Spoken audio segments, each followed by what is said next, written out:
What is up, fellas? We are back for another UFC predictions video. This time for UFC Fight Night Dolidze versus Hernandez. Sorry for the late upload, fellas. I've just been swamped. Um, yeah, let's just jump right into this card, guys. We got an all right card. Nothing too spectacular. We've got one of the apex fights of all time. That's for fucking sure. Um, Also, I have no AC in my house right now. It's 90 degrees with 93% humidity. So I'm going to make this concise. I'm dying here, fellas. Kicking us off at light heavyweight. This fight just got added. Okay. Cody Brundage versus Eric McConaughey. This fight just got added. I did not do any tape for this fight. This is actually the first I'm seeing this. Uh, McConaughey just got knocked out by Ruziboev, right? Yes, he did. Uh, uh, I'm gonna. I think I'm just gonna go with Cody Brundage. He's got a pretty well-rounded skill set. He's got good power. He can wrestle. I'm being completely candid with you, fellas. This is the first I'm seeing of this matchup. I would probably agree with the odds here. Cody Brundage being a slight favorite. McConaughey's resume outside of the UFC isn't too spectacular, and in his one UFC fight he did get beat up pretty bad. Granted, Cody Brundage is Cody Brundage, but he does have a win over Julian Marquez, Zachary Reese, so it's not the worst things in the world. I mean, Zachary Reese is a UFC caliber guy. I don't think Julian Marquez was or ever really was. Had some moments against Mansour Abdul Malik for sure. Um, got the back of his head caved in by Al Hassan. Uh, and gave Bo Nichols some pretty tough moments, but I'm gonna go with Cody Brundage here in this matchup.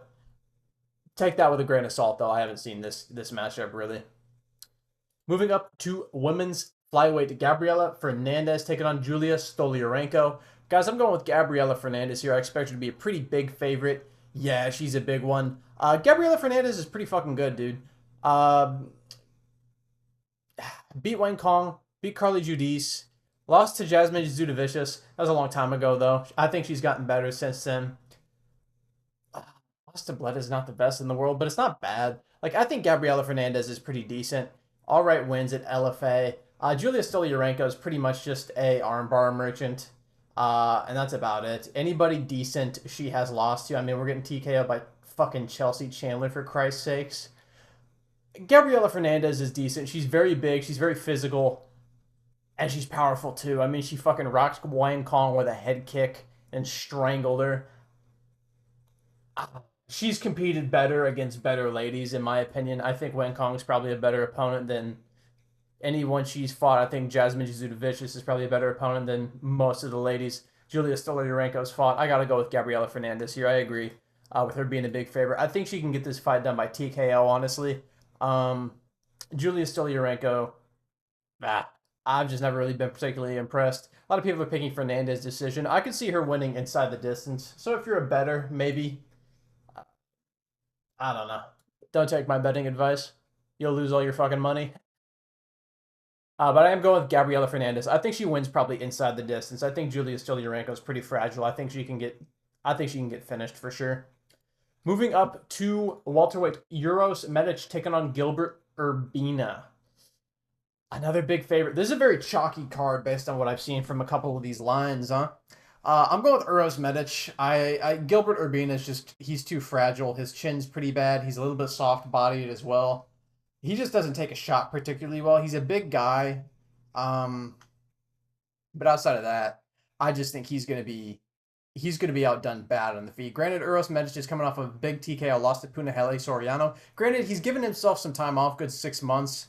Uros Medic is really good on the feet, man. Real fast, really good timing, decent power. And against a guy in Gilbert Urbina who's been, he's been pretty easy to drop. He's been pretty easy to wobble. He's been pretty easy to finish. Got TKO by Charles Radke. Got beat up pretty bad by Brian Battle. Lost to Sean Brady in a decision. But, and another thing, I mean, you could see it here if I go over his last 5 fights. I mean, the guy is inactive as fuck, dude. I mean, in his last 5 fights, you have a fight from 7 years ago, man. That's fucking insane, dude. You know what I mean? Whereas, I mean, it's not like Eros Medic has been particularly fucking active either, but I just think he's a much better striker on the feet. I think he'll be able to find the shot. Gilbert Urbina is pretty tricky. He's a big guy. He's going to have a range advantage. Maybe he can find a shot on Eros Medic. Maybe his durability is a little bit shot after this Soriano fight, but that remains to be seen. I think he should be able to get some success going against Gilbert Urbina on the feet. I'll probably win this fight by TKO. I assume that's what a lot of people are picking. Yeah, Medic by TKO. Yeah, I tend to agree. I think Urbina could have success if Medic's durability is not quite up to snuff, but I think more often than not, he just beats him up on the feet. I don't really see Gilbert Urbina getting too much grappling going either. Gun to my head. Moving up to women's bantamweight. Jocelyn Edwards taking on Priscilla Cachoeira. I'm going with Jocelyn Edwards, man. Priscilla Cachoeira is coming off of actually a pretty impressive win over Jocelyn Nunez. Finished her brutally. However, I kind of think Jocelyn Edwards is pretty good, man. She's been looking good lately. She's been putting some fights together. Lost a decision to Aylin Perez in a pretty competitive fight. Lost to Nora Cornell. These are decent fighters, really. Not too bad. Like, outside of the rankings, besides Aylin Perez in the rankings, but Cornell's like a fringe, like, top 25 fighter. She's not too shabby. And Cachoeira, I mean, she's okay. She's lost a good comp. She's beaten decent comp as well, quite frankly. But I think Jocelyn Edwards is just a little bit better on the feet.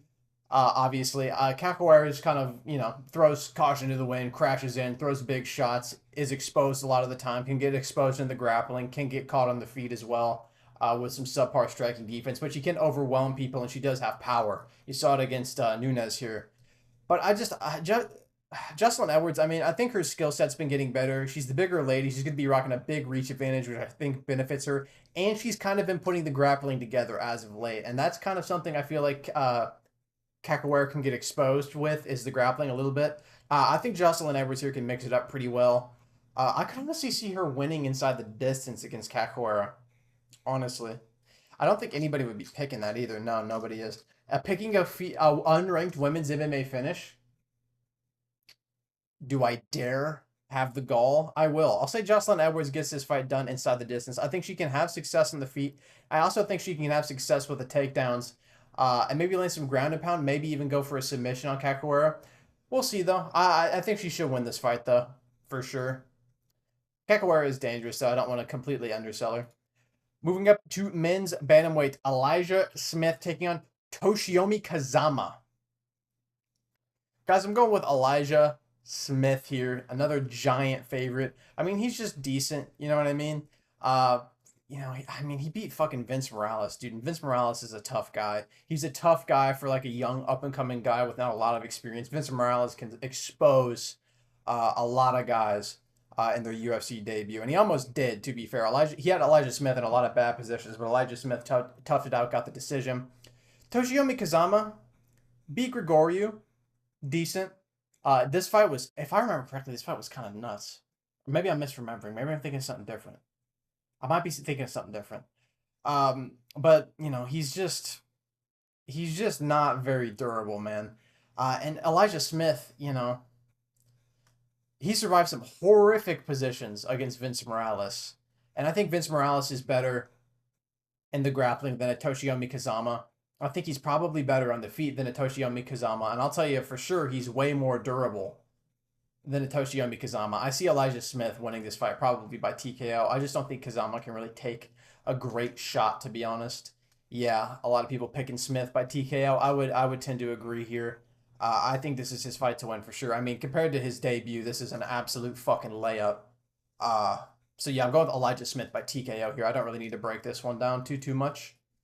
Moving up to men's light heavyweight. I say that like there's a women's light heavyweight. Julius Walker take on Rafael Sequeira. Guys, oh my god. Minus 605. Oh, dude, Julius Walker is... I don't want to be disrespectful. He's better than Rafael Sequeira. He is better than Rafael Sequeira. This guy... I mean, these two losses, watching him fight in these, especially the Ibo Aslan fight, horrific performances. I mean, he is scared shitless on the feet against another grown man that's not an absolute schmuck. Julius Walker lost a split decision to Alonzo Menifield, but took Alonzo Menifield, who's a pretty dangerous guy, to a split decision. Just based on that alone, I would like to pick him. He's pretty well rounded as well. He's not like a nothing burger of a fighter. His striking's a little bit ugly, but he fought Alonzo Menifield on short notice. You know what I mean? So I don't want to judge his performance there too harshly. I think him being a minus 600 favorite's fucking insane. Just because Sequoia, although I think he's a bum, he's knocked out a lot of other bums. Like, he has the ability to put a shot on your chin. But granted, if Menifield's not catching you and knocking you out, is fucking Zakaria? Probably not. And Julius Walker's got a real nice frame for this division. He's pretty well rounded. He should win this fight. I think he wins this fight inside the distance more often than not. I just don't like this line, obviously. I would obviously play him inside the distance. A lot of people picking him by TKO, and I would agree after watching these last two fights. These were fucking pathetic. Yeah, I'm going with Julius Walker, ITD, probably knockout. Moving up to the main card, what a thrill ride in the opener at middleweight. Eric Anders taking on Christian Leroy Duncan, another gigantic fucking minus 600 favorite. Guys, I'm going with Christian Leroy Duncan. I like Eric Anders. He's just too chinny, man. He's just not durable enough. Like, I mean, he got dropped by Chris Weidman. He's been hurt by Jamie Pickett. He's been hurt by Barry Alt. Christian Leroy Duncan's a good fighter. He's given up a couple of losses, but this is Gregory Rodriguez and this is Armin Petrosian. You know what I mean? Like, these are all right fighters. I think both. Obviously, Gregory is way better than Eric Anders. But I think Petrosian's a better fighter than Eric Anders, especially at this point in his career. I mean, he's 38. I think his durability is waning pretty greatly. Christian Leroy Duncan's a big, rangy guy for the division. He's got good power. He throws a lot of unorthodox strikes, whether that's in clinch range, in the boxing range, in the pocket, or out at distance. Maybe Eric Anders can get the grappling going, but I feel like he's going to eat one to get in on Christian Leroy Duncan, and I just don't think he can eat one. I think he'll probably go down. I mean, if Chris Weidman's knocking you damn near out on the feet, Christian Leroy Duncan should probably fucking kill you on the feet. So yeah, I'm going with Christian Leroy Duncan here, man. I think he can finish Eric Anders at this point in his career. A lot of people are picking Duncan by decision. I think he TKOs Anders. I don't trust his durability at all right now. I just have not been impressed with the durability. You know, he's a tough guy. He can push a hard pace. He can get the grappling going. But man, I think Duncan's a guy who can find the shot for sure. I think he's a lot more accurate, a lot faster than fucking Chris Weidman at this point in his career. And I think he's way more powerful as well. Moving up to bantamweight, Miles Johns taking on Gene Matsumoto. Line here, pretty. This line's a little bit surprising to me. I thought this line would be tighter. Gene Matsumoto is really good. I don't know if he's minus 300 over Miles Johns. I've been a Miles Johns hater for a very long time. Just because I've never thought he's that good, but he's got certain physical attributes that make it hard to beat him. You know, he's very powerful. He's very fast twitch. He's very explosive. You know, he could sting you with a shot. He's a hard guy to take down and manhandle because he's short, stocky, and he's really built. So he can give some guys some problems. And his cardio has been getting better too. And that was normally a weakness for him. Gene Matsumoto, on the other hand, he's kind of like, what the fuck is the term? I don't know. I'm retarded. Never mind. He's just really well-rounded. Gene Matsumoto, he's got good takedowns. He's got great striking. He's got good range management. He's got good scrambles. He's got some submission skills as well. He's just the whole package. He's a really good prospect. Dropped a fight to Rob Font, which I picked him to do. I picked Rob Font to beat Gene Matsumoto as an underdog, so I feel like I have an okay read on him. I think he's a good fighter. You know, Brad Katona's a decent win. Dan Argueta, in a fight he was losing, which I don't love, to be honest, but he got a submission over Dan Argueta. Very competitive fight with Brad Katana, who's a scrapper. And then lost a close one to Rob Font. No shame in that. Rob Font fraud checks a lot of guys. I think Gene Matsumoto is the more technical guy by far. I think he's the better fighter outright. I think he can go 3 rounds harder than Miles Johns. I think he's a better striker. I think he's a better grappler. It's just Miles Johns has just kind of got that weird fast twitch, short, stocky, spurgy energy. You know what I mean? Where, he had Felipe Lima kind of a little bit hesitant in moments. I think Felipe Lima is pretty fucking good too. I see Felipe Lima almost kind of like a Gene Matsumoto matchup here, though. I think Gene Matsumoto can kind of implement a similar game plan to a Felipe Lima. I think Felipe Lima's faster than a Gene Matsumoto, but I feel like Matsumoto's a little bit more technical on the feet, or a little bit cleaner is what is a better term. But I think the game plan can be similar. Mix it up, keep Miles Johns on the end of your shots, just be more technical.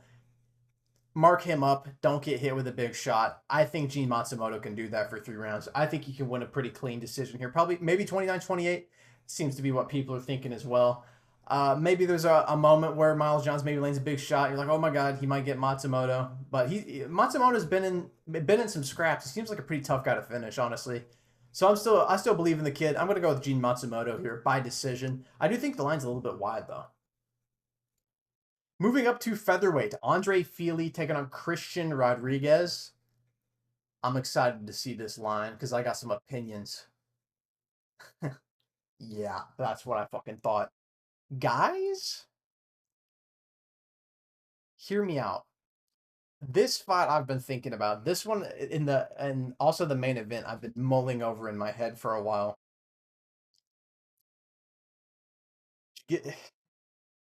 Could you give me one more day, Andre Fili? Could you give me one more good day at work? Because I think this is a fucking winnable matchup for Andre Fili, man. I really do. I have been a notorious Christian Rodriguez hater. Don't like him. I just don't like him missing weight and beating like young bantamweight prospects like a bitch. All right, I don't like him. But Andre Fili in his last performance, he sold me. I picked him against Melquizael Costa, I believe as an underdog, and he sold my perfect sweep on this card by stuffing his head into a guillotine. When I say stuffing his head into a guillotine, literally, if you were to Google guillotine defense, he did the exact opposite in every single way. He literally grabbed Melky Costa's fucking arm and tightened it around his own neck. I've never seen a guy sell harder. He had a bet on Costa by sub. He had to have. One of the dumbest fucking things I've ever seen. But I think he matches up favorably here against Christian Rodriguez, man. Because Christian Rodriguez is really good at beating guys who want to grapple with him, and that's about it. Especially if they're young prospects, especially if they're bantamweights, and he missed weight for that matchup. He's really good at it, the prick. Beat Cameron Simon in a close competitive fight when he missed weight. Beat Raul Rosas Jr. in a pretty competitive fight where he also missed weight. Robbed Isaac Dolgarian. Argue with the wall. Then he moves up to featherweight and he gets absolutely bitched by Uncle Juicy J, Julian Erosa. You know, beats Austin Bashi. Great win. Another guy who really wants to take him down. Christian Rodriguez has really good anti-grappling. He's got really good takedown defense. He's got good scramble ability, and he is really good at not getting submitted. He is elite at not getting submitted, unless he's fighting the great Julian Erosa. But against like guys like, you know, Bulgarian or guys like Bashi, guys like Raul Rosas, they can't finish him. They can't submit him. Granted, Bulgarian's more of a G and P kind of guy, but you know what I'm saying. But when he goes up against guys that are kind of decent kickboxers, bigger guys, kind of rangier guys like an Erosa, he has problems, man. And he's going to be outsized here, bro. Yeah, 4 inches of height, almost, 3 inches of reach. And I think Andre Fili, man, I think he's a better striker than C-Rod. I don't like C-Rod striking all that much, bro. I think Fili's faster. I think he's more powerful. My only thing is I think Fili's a little bit chinnier. By a little bit chinnier, I mean a lot of bit chinnier. But I don't know if Christian Rodriguez sleeps him like a Dane Ige does, you know what I mean? I don't know. Lost a close fight to Nathaniel Wood, who's really good. Slept Lucas Almeida bad. Went to a war with Cub Swanson, but Cub Swanson, you know, he's coming off of a fucking win. Just slept Billy Q. Lost to Melquizael Costa in a fight that I thought was genuinely winnable for Fili, but he sold himself. I think he can win this fight, bro. I really do, and he's a pretty big underdog. Like, this is the kind of fight that Christian Rodriguez will lose and look like a bum. You know what I mean? You feel me? Like, when he's an underdog against an undefeated prospect, he looks like God's gift to MMA. But when he's fighting fucking Uncle Erosa, I mean, look at the records, guys. I'm drawing cinematic parallels here. I think Uncle Feely might be able to put a beating on Christian Rodriguez for 3 rounds. I think he might be a very close competitive decision, but I think Feely's just a little bit of a better striker. And Christian Rodriguez, although I think his grappling's pretty good, it's not really good offensively. Like his takedowns are okay, but they're not really what makes his grappling good. You know what I'm saying? I'm gonna go with Andre Feely. I don't know. He's plus 200. I don't fucking know, man.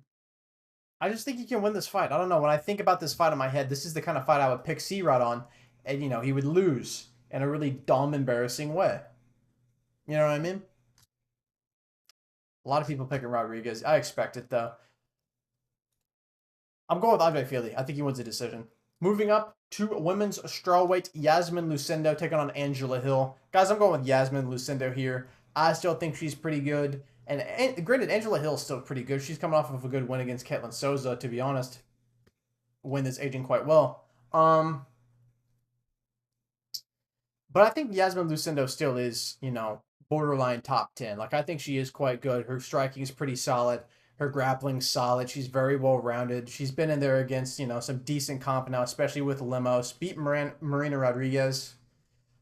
Carolina Kowalkiewicz is okay. You know what I mean? Like, these are decent. These 3 fights specifically are decent comp. I think, Amanda Lemos, I think, is above an Angela Hill. I think Marina Rodriguez is, even at that point in her career, is a level above Angela Hill right now. Granted, Angela Hill can give, a lot of up-and-comers hard fights, She's tricky to deal with. She's pretty well-rounded, been in the game a while. I just feel like Lucindo can separate herself in this matchup with the grappling. I feel like if Lucindo gets on top in this matchup at all, it'll be a round caked. Like, I don't think Angela Hill gets up if Yasmin Lucindo gets on top. In the grappling, she's really good from on top, and I think in the striking, she can hold her own just fine against the 40-year-old. I mean, she held up all right on the feet against Lemos, who's way more dangerous. Granted, there wasn't a ton of striking in this matchup really at all, to be honest, but she's been in there against top 10 competition. I think this is. I'm not saying Angela Hill's a step down, but I think she's a step down. You know what I mean? I think this is a winnable matchup for Yasmin Lucindo. I think she can win this fight probably by decision. Seems like that's what most people are picking. I do tend to agree with it. I think she's just got the more dominant grappling. I think she can win minutes here. And in women's MMA, if you can win minutes, you can win the fucking fight. You feel me? Moving up to men's bantamweight. This is a bantamweight matchup, it says. Because I do believe this is pretty short notice. Steve Erceg taking on Ode Osborne. Guys, I'm going with Steve Erceg. I feel like this is kind of a no-brainer. Despite Steve Erceg losing 3 in a row, I mean he's losing to elite competition. Top 5 guys. Current dominant champion almost beat him. Just fought for the belt. Previous dominant champion. You know what I mean? And who's ranked like 2 or 1 right now or 3 or something like that. Steve Erceg's fought good comp. Ode Osborne, he is a middling flyweight. He's coming off a great win though against Louis Garul. Really good win against a real tough fucking guy too. Like this is a really impressive win from Ode Osborne, but I think this is I mean, it's obviously a substantial jump up, especially on short notice. And Ode Osborne's a guy whose cardio kind of can let him down at times. And he's a guy who can kind of throw fights away with bad decision making here. Granted, he's very fast, he's very powerful, he's very athletic, he's very dangerous early. I think for the first 5 minutes, I think Steve Erceg will kind of be a little bit patient here in this matchup, as he should be. Kind of let Ode Osborne kind of spurg out a little bit for the first couple of minutes. Let him get that energy out, let him get that adrenaline dump out, and then maybe start to work his way in. I think Steve Erceg, though, easily here can work the grappling. Steve Erceg's a grappler at his base. He's got very technical and clean boxing, but he started off as a grappler. He's got great jiu-jitsu. That's what made him so competitive against Pantoja, because he's got good takedowns, he's got good scrambles, he's got great submission skills. And Ode Osborne's been a guy who's, he's struggled with that. I think that's the easiest way for Steve Erceg to win this fight. Can Erceg knock him out? Absolutely. Sure he can. But I think Erceg is just trying to get a fucking W here, and if that's the mindset, he's probably going to go in here and he's going to be like, I'm going to take this guy down and submit him. I think he could do that easy against Ode Osborne on short notice. Now, granted, Osborne's dangerous, and I've never thought Erceg has very good durability. Like, I've seen him wobble before. I picked Kai Car-France to KO him. I've never been sold on the Erceg durability, so Osborne's pretty dangerous early. Maybe you could sting him with a shot, hurt him. Maybe he could win. Could happen. Wouldn't that be fucking nuts? But more often than not, I think Steve Erceg, he's got a clear path to victory here over Ode Osborne. I think his grappling can separate himself real easy in this matchup. Now, I do want to highlight this giant reach advantage, 4.5 inches, could be a problem. But Erceg's boxing, he's got a real tight guard. He's pretty hard to find the chin of. He's very technical. He's very clean. I think he can win this fight. I think he wins this fight 8 times out of 10, 9 times out of 10, something like that. Moving up to our main event at middleweight, Roman Dolidze taking on Anthony Hernandez. Guys, I'm going to do something. This matchup, ever since it was made, I've been thinking about this matchup, and I've been crunching fucking numbers, dude. And I have been a notorious Roman Dolidze hater. I do not think he's good because a lot of the time his style just does not match up well with like the elite of the division.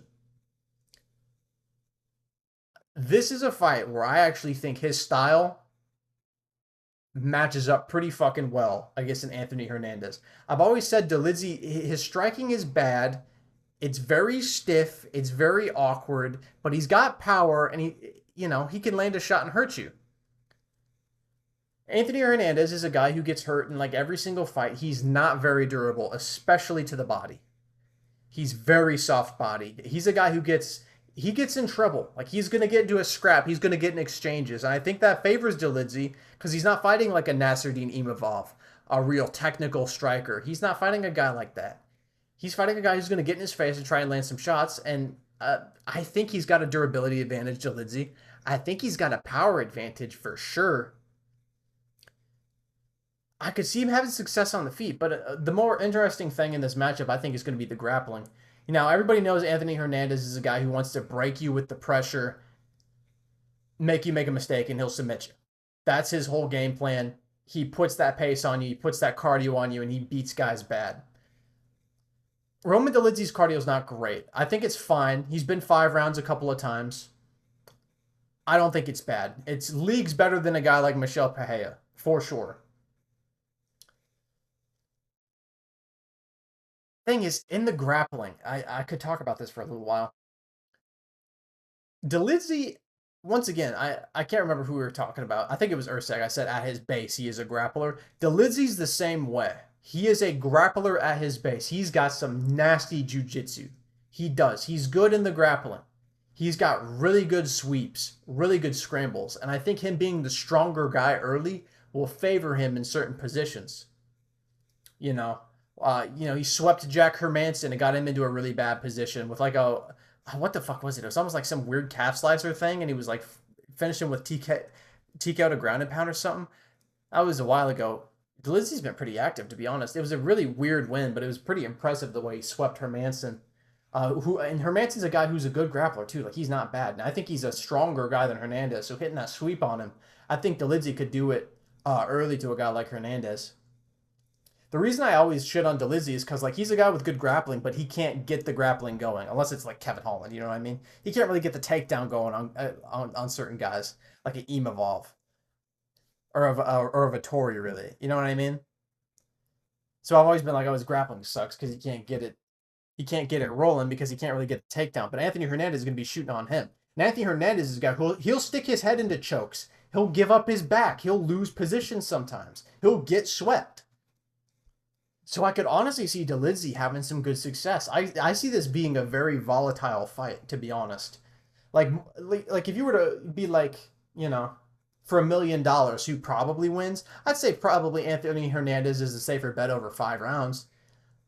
But I'm not confident in that. I would say this fight is probably like a 60-40 for me in my head, to be honest. 60% Hernandez win, 40% Dolidze. Like, this is a close fight because I think all of the finishing potential comes from Dolidze, honestly. I think he's got nice submissions. I think he's got way more power.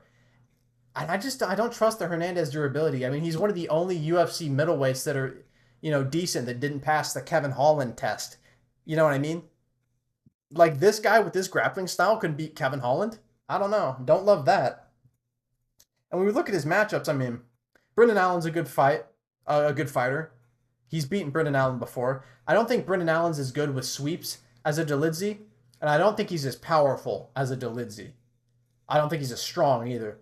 Pereira had 5 seconds of cardio, and he took him into what, the 5th round? Like Dolidze's gonna be, he's gonna be going at. If there's one thing I can credit Dolidze for, he's gonna be going for every single round. He's gonna be getting after it. Kopylov, giant weakness to the grappling, so I can't read into that too much. Shabazian, another giant, massive weakness to the grappling, and Marc-Andre Barriault, kind of feel like I want to pick Dolidze in this fight. He looked all right against Vettori in his last matchup. He beat Kevin Holland easily, which you love to see from, your middleweight fighters.